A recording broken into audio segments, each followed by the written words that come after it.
Hello, everyone, and welcome back to another episode of the Coaching Uncovered podcast. My name is Chris Berry, and I'm going to be your host for today. Joining us, we have Kimberly Lechnick. Kimberly, how are you doing? I'm doing great. Thanks so much for asking, Chris. It's such an honor to be here with you this evening. Absolutely. I appreciate it. We're excited. And I know we chatted a little bit before, and I held myself back for the audience because I want to know a little bit more about your coaching business. So before we dive into, your business, what your journey's been like, kind of the details of everything, I would love to get started if you just sharing a little bit about what your coaching business is and what you help people with.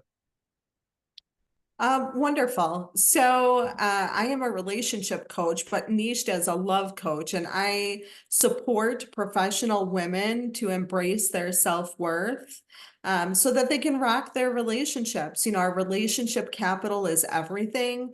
And really, at the end of the day, it's been my experience, both personally and professionally, that everything that we experience comes down to a self-worth issue.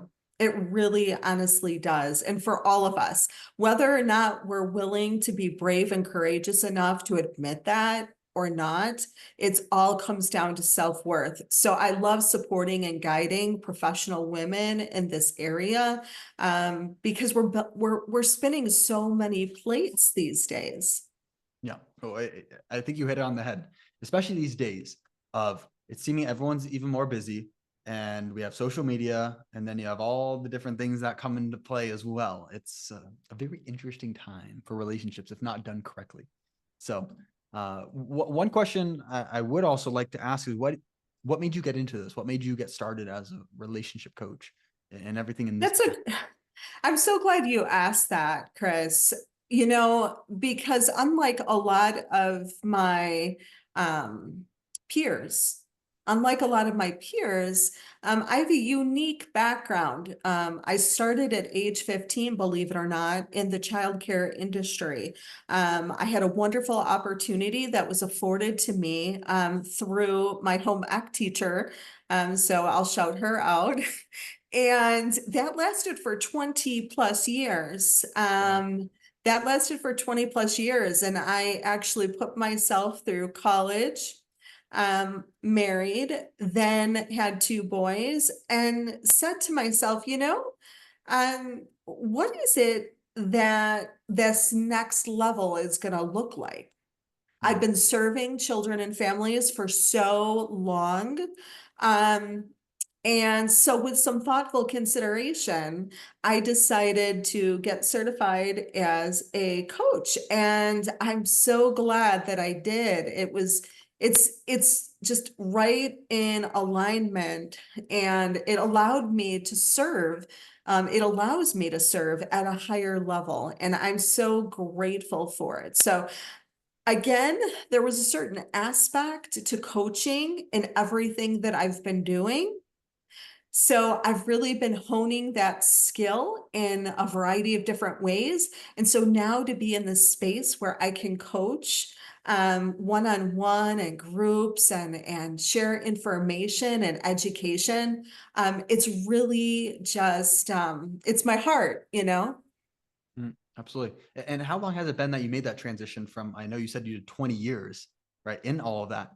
How long have you been doing specifically in a relationship piece of helping Yeah, professional women?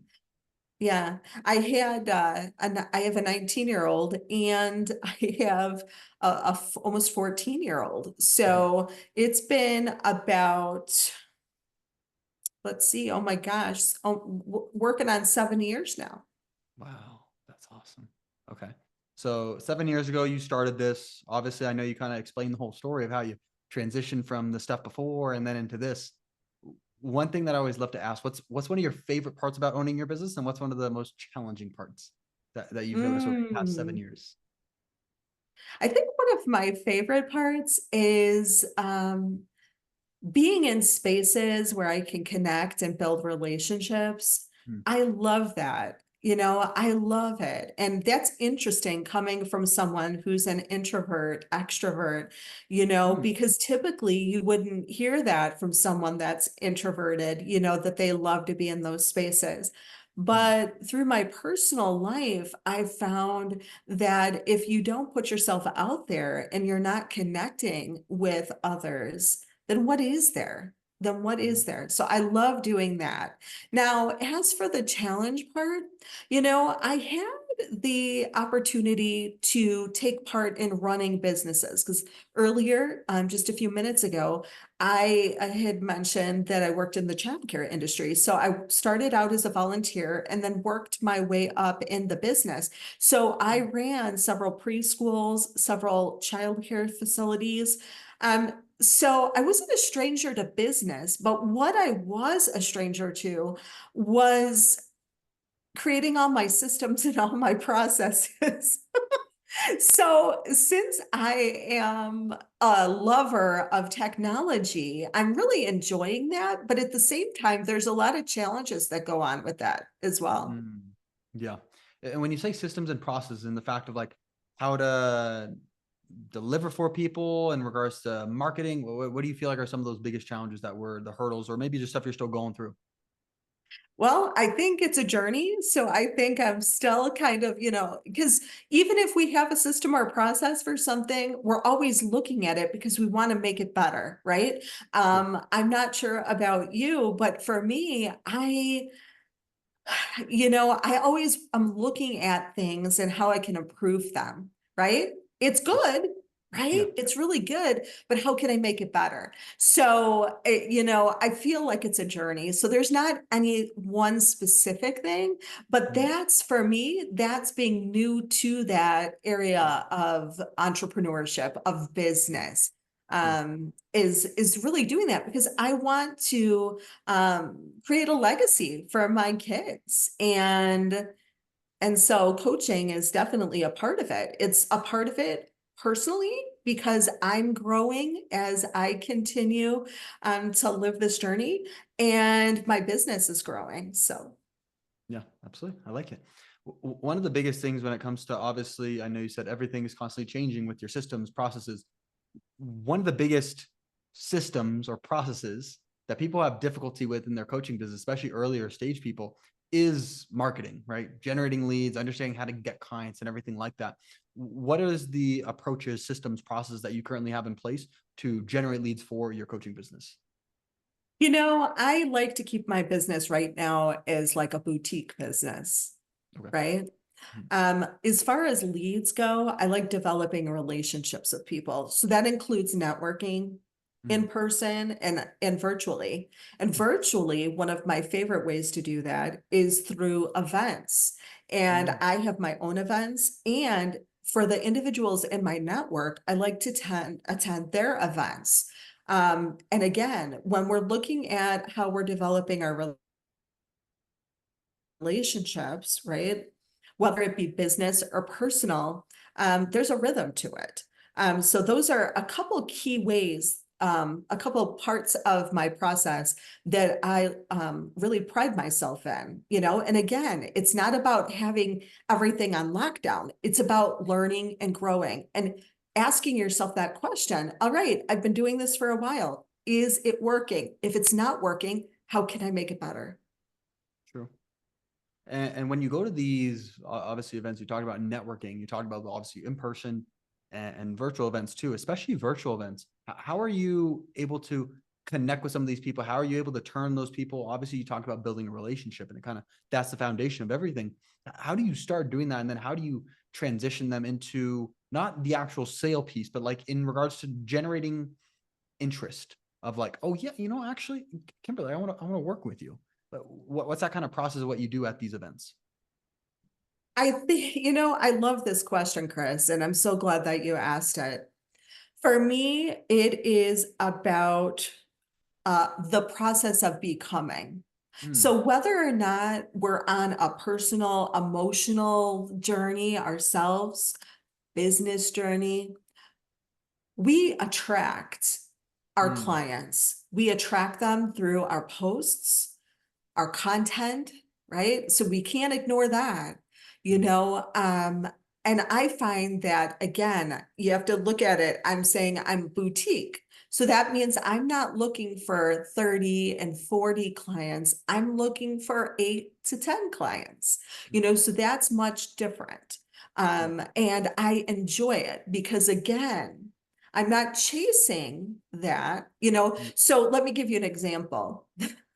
I remember when I first started, I didn't really mm, understand what that meant, right? mm. So you didn't really think about sliding into somebody's DMs, right? Yeah. Now, I would never slide into somebody's DMs asking them Mm, for business. I would never mm, do that mm, because I come from a servant heart. So that mhm, means that I'm being who I am. I've got systems and processes as far as content creation, as far as, building the relationship in the DMs, mhm, right? Getting on Zoom calls, right? And you know mm. what they say? It takes sometimes 12 to 18 touches, right? Yeah. So that requires us to be consistent Mhm, and constantly be taking action. mm, And I think those are really important. mm. So having the people at these events, let's say you meet them and then it's connecting with them on various social platforms, engaging with them, having conversations, and really just starting to build that relationship. So it's not something where it's immediately we come in and just boom, close. It's let me build the relationship over time. What's that typical time frame that you see when it comes to nurturing these people into the point to where then they actually become a client of yours? Oh my goodness. I'm so glad you asked that because for every individual person, it's been my observation that it's a different process for them, Of course. right? Again, it's not about chasing, it's about attracting. Mm, And when you're in that space of attraction, then you're just going on with your schedule every single day, doing the things you want, creating those checkpoints, mm, right? Like, because I was talking about the 12 to 18 touches, yep. right? And then just constantly doing that. And again, if it's not working exactly the way you want it, then you tweak it, right? Mm, yeah. Then you tweak it. Yeah. One question I do have, because especially with your model, you have, it's not like you're going hundreds of people, you have 8 to 10 people. Right. So I'm sure one of the core foundations, and also I can tell from the background, our conversation, your social profiles, and what you're saying now, retention and really delivering value for your client seems to be a foundational piece. And within that type of business is really important. What are some of the best things that you are doing, whether it be from a delivery perspective, retention perspective, whatever it is, to retain your clients, make sure that they're happy and they continue to show up and pay you? What are some of the biggest things that you do? It's about showing people that they matter, right? Mm, That you're not I think someone can tell, or at least I know it's been my experience, when you're looking at them as a dollar sign versus a person, mhm, right? Asking them about what's going on in their life, what's happening, with you. mm, How was your day? Haven't talked to you in a long time. Is there a highlight you'd love to share with me? It's about that personal touch because in our world today, I think now more than ever, that's what really matters. I mean, yes, business matters. We're building businesses. I mean, don't get me wrong. And we all have different business model. mm, But for me, I have found that that works. And I think that's why I like this boutique style of connection because mm, it allows me to really connect, mm, right? It yeah, allows me to connect with people. It allows me to have, create space to, show them that they really matter and they care. And I want them to see the results, because coaching really, honestly, at the end of the day is about the results. Are you able to give your clients the results? That's all that matters, right? It's not about us, it's about them. So, what is it that we can do? Again, always continuous improvement. What can we do to make that experience even better? Again, I love what Bob Berg says. I'm not sure if you're connected with him, but I love what he says. He's got a go-giver heart. He's got a whole series of books about being a servant leader. mm, That is what we're here for, right? We're all connected in humanity. And that's why that is so, so very important. Yeah, it's going further, as you said. It's not just seeing someone as a dollar sign, because someone can very easily smell your sales breath that, look, I just want Mhm. money from you. And going on the complete opposite end of the spectrum of, look, I just care about you and I want to get you a result. I want to do that. So essentially what you're saying, that's the foundational piece of everything that gets your clients to stay, because number one, of course, it's getting results based on whatever they're looking for. And then number two, it's showing, look, I genuinely care about you. It's not just like, okay, get out of here. I got to I fulfilled my thing, checkbox, you're out. It's like, I genuinely care about you. And it's so much more. It is one of the biggest things that you're doing. A question I do have is, as you're working with these women, is it of course, yes, everything is going to be personalized to some degree. Is it primarily like a similar program or process that you're running people through, or is it completely different of like, you look, you're looking to achieve this in your relationships, you're looking to achieve this? Where does that kind of match up, and how do you handle that with different clients? Well, right now, it is very individualized. I didn't mention earlier, because we're talking about coaching, that I'm also in media as well. Mhm. So Okay. I also have a podcast as well as a streaming television show on a streaming network. And I think that's one of the reasons why I love having um, the boutique feel, because it's manageable. I think a lot of times, again, we have to build up, right? And so yeah, that's kind of what comes up for me. I'm not sure if I answered your question or not. No, no, it makes sense. It absolutely does. I was just curious about kind of just getting a better understanding the insights of everything that you're doing within that. Another thing that a lot of coaches I work with, and I think it's a great segue from us just talking about value, they feel sleazy about sales, right? We know that a lot of people inside the coaching industry, it's, look at me and my Lamborghini and I can do this for you and that. And it's just, either you have one of two things. You have someone who's very poor at sales, right? They just like, they don't understand how to convert, even though they have the biggest heart and everything. They don't know how to get people to really get that understanding of how much they care and how much they need and why they need to take the step forward. Or you have the other side of things of Lamborghini, CC salesman, stuff like that. Where do you find yourself within the spectrum of understanding that mix of sales while also having value as well? Wow, that is such a great question. And Chris, you just reminded me of when I first started, and I asked those same very questions, because I I'm like, oh my gosh, what's sales? Like, Yeah, what is exactly. sales? And I think it's about the becoming, because it's a mindset. We need to ask ourselves these deeper questions, right? We need to ask ourselves, what are our thoughts about money to begin with? And 9 times out of 10, we heard things like, well, money is the root of all evil. Or, oh, geez, we don't have enough money for that. Or, and these create limiting beliefs for us, right? They create limiting beliefs. Now, it's not communicating that we can never sell anything, because we are all salesmen. I mean, look at what we do with our children. Some people are doing it with their grandchildren. Some of us are dating, and I mean, what do? You're selling yourself when you're dating, right? Look at me. I've got all these features. So, I think it's getting past those mindsets, because I know I was on that journey too. And it was like, I needed to peel back and I needed to explore, okay, what is this? Why is it that I feel like, this is a problem? Like, can I sell this to someone, and how would I go about doing it? And then you get to a place where you're like, okay, those limiting beliefs are gone, right? Because really, honestly, we're here to share our stories. And it's being selfish, because somebody is on the other side waiting for us to share our story, waiting for us to help pull them out of what we have experienced, right? Because we all have lessons inside of ourselves. And so the next time, right, that's always helped me, Chris. The next time I would, get that thought, I'd say, stop and say, you know what? That's selfish. That's selfish. It's time to get over it.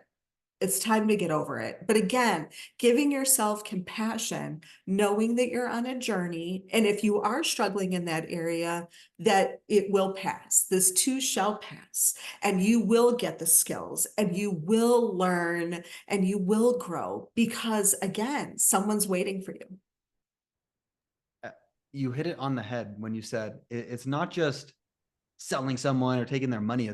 And you shared the same message before. It's about providing value to people.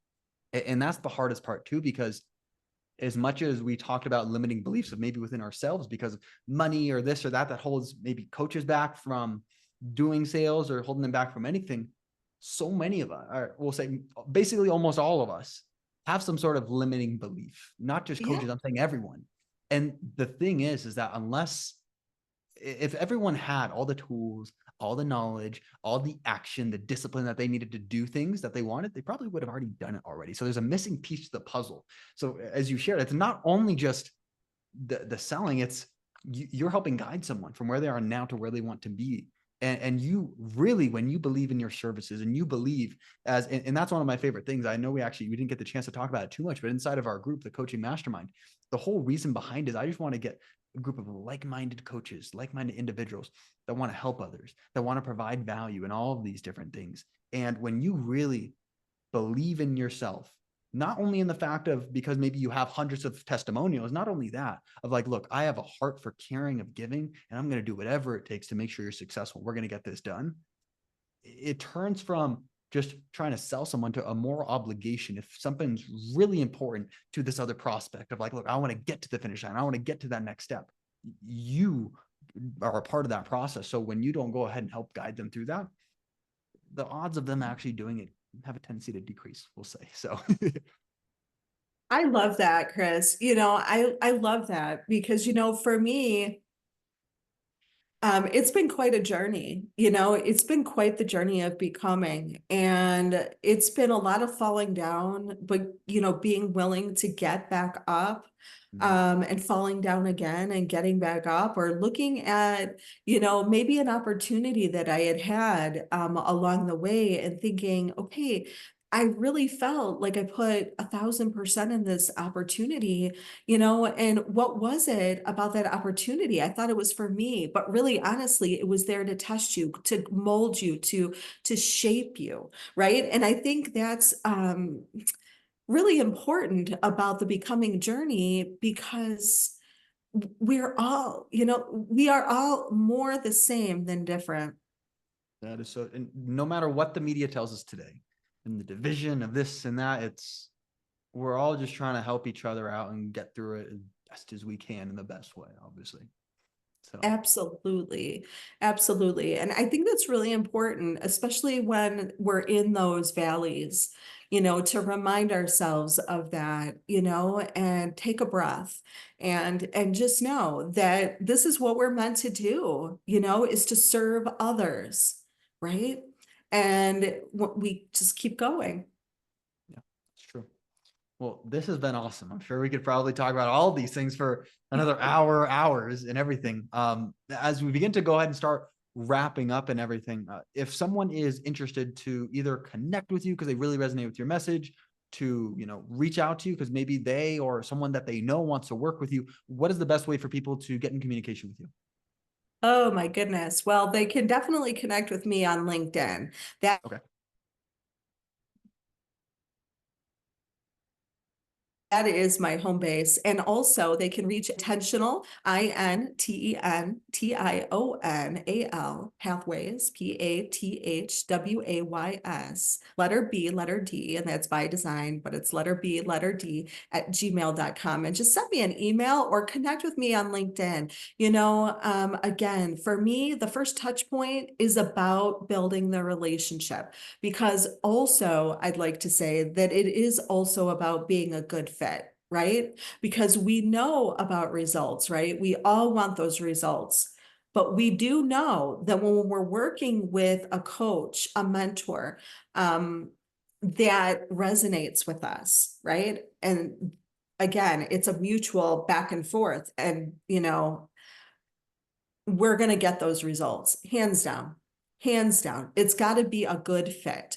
So the first touch point is either reaching out on LinkedIn or reaching out via email, and let's have a conversation and get to know one another. Build the relationship, right? Mhm. Exactly. Awesome. Well, Kimberly, it was great having you on. Thank you very much. And we'll chat more soon. Absolutely. Thank you so much, Chris. It's been an honor. Absolutely. So, everyone, I hope that you enjoyed this episode of the Coaching Uncovered podcast with Kimberly. I could, as I said before, I could talk for hours and hours and hours more. And the biggest things that I was really able to take away, as I hope that you were able to take away too, is just understanding leading with value. It's not just about, oh, let's get someone in and get the lead and get the sale so I can make the money and get the Lamborghini. It's not that. It's how can I really build a relationship with someone? How can I understand what they're facing? And how can I go ahead and help them overcome whatever that is, or get them to whatever goal it is, and really then lead them into their ideal scene, right? Into getting them there. And when you really lead with that foundation, sales, it becomes so much easier. Right? As we were talking about, all of it becomes easy because it's not a matter of trying to go ahead and swindle someone for their money or doing this or doing that. It's, look, I genuinely care about you. And I know you're having a tough time. And look, just take my hand and let's go ahead. Let's do this together. So that is some of the biggest takeaways that I took from this. I hope that you guys enjoyed it as much as I did. If you are not subscribed already to the Coaching Uncovered podcast, please make sure to go ahead and subscribe, and we'll see you here on the next episode.